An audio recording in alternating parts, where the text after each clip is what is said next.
The State Board of Education has fulfilled its mandate to pay for public education by directing nearly $3 billion to the legislative budget riders. The Texas Constitution requires this money to be spent on instructional materials and educational programs. Recognizing the state's unique deficit this year, the State Board has provided almost 6 times that amount of money needed for the instructional materials. Nonetheless, Texas students remain in jeopardy of not getting their instructional materials. We have a $600 million bill, but we've sent over $3 billion.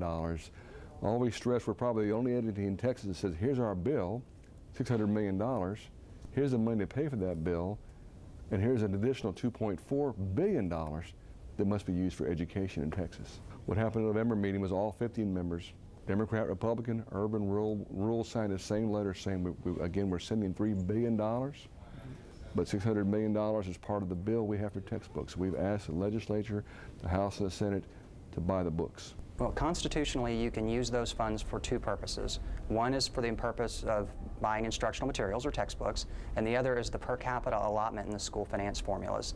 So you have 2 competing interests when the State Board sends over funds for the legislatures. We have a policy reason to push for the purchase of instructional materials this time because we're moving to end-of-course exams, and we want to make sure our students have those materials in hand before we test them. We want to make sure that the students have those instructional materials. It's essential.